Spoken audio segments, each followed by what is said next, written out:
Halo semuanya, kita sudah sampai ke pembahasan string bagian ketiga, yaitu mengenai fungsi print dan string formatting.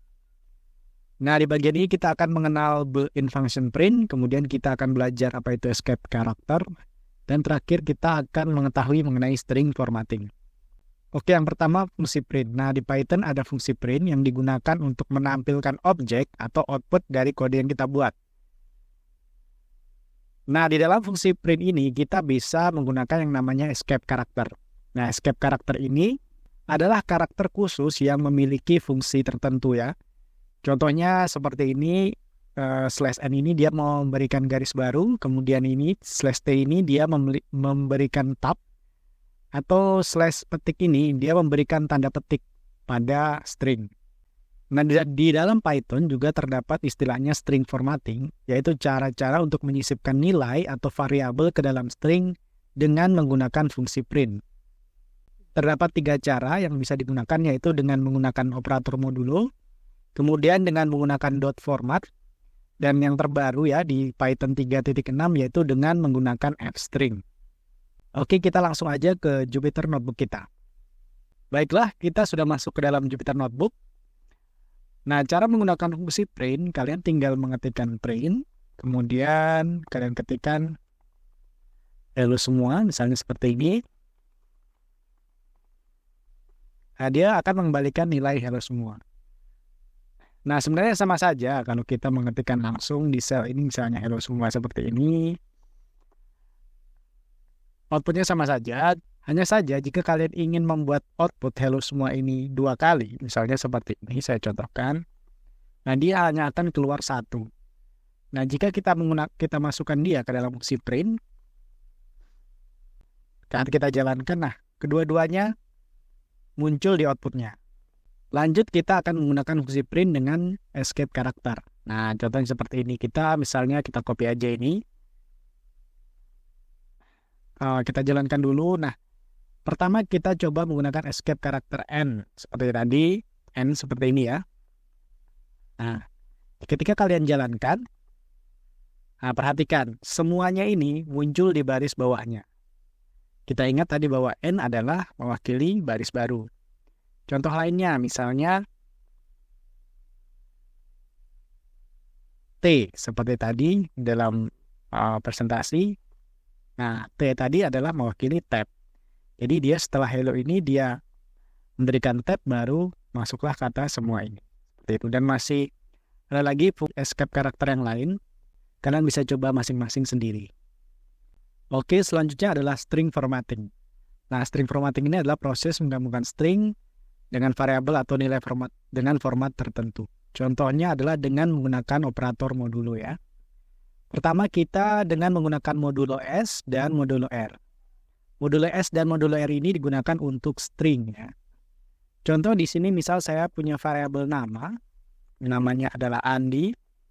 Kemudian IPK misalnya adalah 3, nah sembarang aja misalnya ya.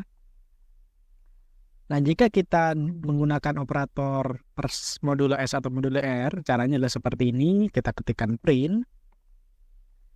Nah, nama dia adalah, perhatikan, kita masukkan modulo S sini ya. Kita tutup stringnya, kemudian kita kasihkan modulo lagi dalam kurung adalah nama variabelnya, yaitu nama. Nah, seperti ini. Nah, nama Andi ini akan masuk ke dalam string modulo S-nya ini. Kita jalankan. Oh, sorry, namanya belum dijalankan. Oke. Kita jalankan lagi. Nah, Andinya sudah masuk ke sini. Jadi, per modulo S-nya ini menjadi nama Andi. Nah, apa bedanya dengan %R? Nah, kita coba saja langsung. Kita copy aja. Kita ganti S ini jadi R. Dan kita jalankan. Nah, perhatikan bedanya. Andinya jadi ada tanda petiknya. Seperti itu kalau menggunakan modulo R. Berikutnya adalah dengan modulo D. Modulo D ini digunakan untuk tipe data integer. Ya. Perhatikan misalnya seperti ini. Print. Andi memiliki nilai IPK Nah, perhatikan kita pakai modulo D. Kemudian kita tutup. Kemudian kita masukkan nilai IPK-nya sini. Nama variabelnya sama, IPK juga. IPK seperti itu kalau kita jalankan. Nah, hasilnya menjadi 3. Kenapa? Karena D ini adalah integer, maka dia membulatkan ke tipe data integer. Dia hanya mengambil 3-nya saja. Begitu. Atau kita juga bisa memasukkan beberapa variabel. Misalnya Andinya ini kita ganti menjadi nama variabelnya. Caranya seperti ini. Kita copy aja. Nah, Andinya ini kita ganti menjadi %s, tadinya string. Dan di sini kita tambahkan variabel nama tadi. Nah, jadi dia modulo dalam kurung nama akan masuk ke sini, kemudian IPK-nya akan masuk ke %D. Modulo D. Kalau kita jalankan. Nah, persen atau modulo S-nya ini jadi Andi, memiliki nilai IPK, modulo D-nya ini jadi nilai IPK-nya. Seperti itu. Kemudian yang ketiga, kita dapat menggunakan modulo width.precision f ini untuk tipe data float. Width ini adalah lebarnya, precision ini adalah presisinya atau ketelitiannya. Contohnya seperti ini, ya. Kita copy aja langsung, ya, supaya lebih cepat. Nah, ini tetap %s-nya karena dia namanya tetap Andi, memiliki nilai IPK. Nah, ini kita ganti misalnya %width-nya kita pakai 1 dulu, dot. Nah, precision-nya ini mau berapa angka di belakang koma? Misalnya 3. Baru kita tulis F. Nah, jadi modulo 1.3F. Kalau kita jalankan, nah perhatikan. Dia menjadi 3,123. 123, ini diambil 3 angka di belakang koma. Nah, kalau kita memainkan angka 1-nya ini, contoh lagi ya, kita copy. Nah, misalnya kita ganti menjadi 10. Nah, perhatikan dia menjadi tambah lebar nilainya. Menjadi ada 10 baris di sini harusnya. Begitu. Selanjutnya kita melakukan string formatting dengan menggunakan dot format. Nah, ini udah ada contoh sintaknya, misalnya seperti ini. Nilai ulangan Andi adalah, nah dia menggunakan kurung kurawal seperti ini ya. Baru dot format, baru nilainya. Oke, kita langsung praktek saja. Contohnya seperti ini, kita punya misalnya nilai Andi adalah 50. Kemudian nilai Ani misalnya 70. Kita jalankan dulu. Nah, ini biar kita copy aja langsung. Oke. Nah, kalau kita langsung jalankan ini bisa dijalankan langsung ya sebenarnya tanpa menggunakan fungsi print. Lihat, perhatikan. Nah, nilai Andi tadi dia masuk ke kurung kurawal yang pertama, kemudian nilai Ani tadi dia masuk kurung kurawal yang kedua. Begitu ya. Atau kita juga bisa masukkan dia ke dalam fungsi print. Seperti ini. Nah, hasilnya adalah seperti ini. Oke. Lanjut adalah dengan menggunakan indeks. Nah, dengan menggunakan indeks ini, kita dapat memberikan indeks pada kurung kurawalnya ini. Contohnya seperti ini, kita copy aja. Nah, di dot formatnya ini ada indeksnya sebenarnya. Nah, nilai Andi ini indeksnya 0, kemudian nilai Ani ini indeksnya 1. Jika mau kita balik misalnya nilai Andi masuk ke Ani, nilai Ani masuk ke Andi, maka ini kita kasih indeks 1 di dalamnya sini, dan ini kita masukkan indeks 0. Seperti itu. Kalau kita jalankan, nah nilainya jadi kebalik. Nilai Andi 70 dan nilai Ani jadi 50. Atau kita samakan nilainya, misalnya dua-duanya masuk nilainya 70. Kita bisa masukkan ini, nilai 70 berarti dia adalah sama dengan nilai Ani. Berarti dia sama-sama 1. Nah, seperti itu kalau menggunakan indeks. Lanjut adalah dengan menggunakan keyword. Contohnya dengan menggunakan keyword seperti ini. Kita copy aja langsung ya.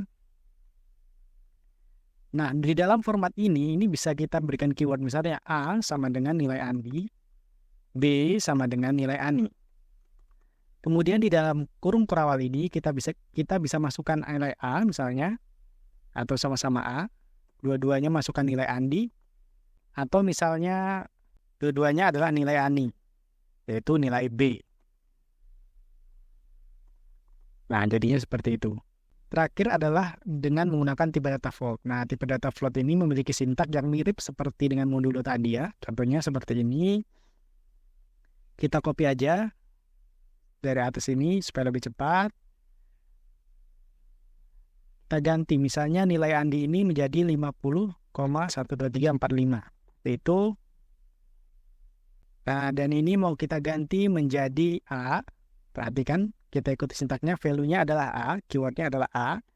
Kemudian width-nya misalnya 3, titik. Kita ambil 2 angka di belakang koma, kemudian kita ganti huruf F. Seperti itu ya. Ketika kita jalankan. Nah, dapat kamu lihat, ini menjadi 2 angka di belakang koma. Seperti itu. Atau kita ganti misalnya menjadi 1 angka. Nah, seperti itu. Oke, string formatting yang terakhir adalah dengan menggunakan f-string. Nah, f-string ini cukup sederhana ya.